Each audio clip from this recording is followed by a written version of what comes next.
नमस्कार. आज आपण टिफिन सीरीजमध्ये हेल्दी बीटरूट डोसा बनवणार आहोत. हा डोसा अगदी झटकीपट तयार होतो. ह्यामध्ये तुम्ही तुमच्या आवडीनुसार कोणतेही भाजी ॲड करून घेतली तरी चालेल.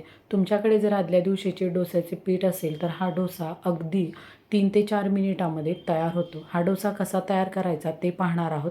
सर्वात प्रथम इथे मी उकडून खिसलेला बीट घेतलेला आहे. त्याचबरोबर 1 हिरवी मिरची, 2 ते 3 पाकळ्या लसूण, अर्धा इंच आले घेतलेले आहे, अर्धा टीस्पून जिरे पावडर, 1 टीस्पून धने पावडर, 1/4 टीस्पून चाट मसाला व चवीनुसार मीठ ॲड करून हे सर्व साहित्य आपण पेस्ट करून घेणार आहोत. इथे मी रेग्युलर डोसा पीठ घेतलेला आहे. ह्यामध्ये मीठ टाकून हे व्यवस्थित फेटून घेतलेलं आहे. इथे मी अर्धा बीट उकडून मिक्सरला छान अशी पेस्ट करून घेतलेली आहे. तोही बीट आपण पिठामध्ये ॲड करून घेऊया. इथे तुम्ही बीट तुमच्या आवडीनुसार कमी जास्त करू शकता. हे पीठ आता आपण व्यवस्थित फेटून घेणार आहोत.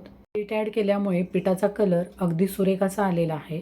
हे पीठ अगदी आपण नॉर्मल डोशाच्या पिठाप्रमाणेच कन्सिस्टन्सी ठेवणार आहोत. इथे आपले पीठ फेटून झालेले आहे. आता आपण डोसे करूयात.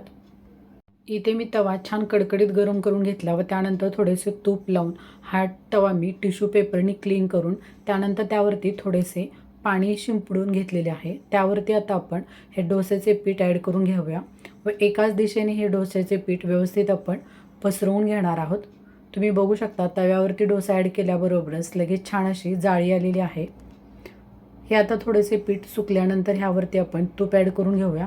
इथे तुम्ही तूप किंवा तेलाचा कशाचाही वापर करू शकता, पण हे मी मुलांना टिफिनला देणार आहे त्यासाठी इथे मी तुपाचा वापर करत आहे.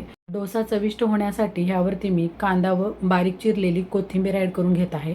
त्याचबरोबर थोडेसे पनीरही खिसून घेत आहे. इथे तुम्ही भाज्या तुमच्या आवडीनुसार कोणत्याही ॲड करून घेऊ शकता. ह्यावरती तुम्ही बारीक चिरलेला कोबी ॲड केला तरी चालेल.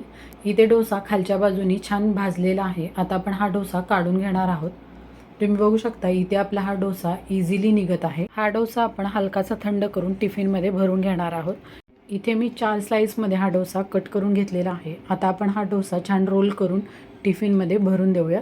इथे तुम्ही तुमच्या मुलांच्या आवडीनुसार कोणतेही फ्रूट्स किंवा स्नॅक्स देऊ शकता.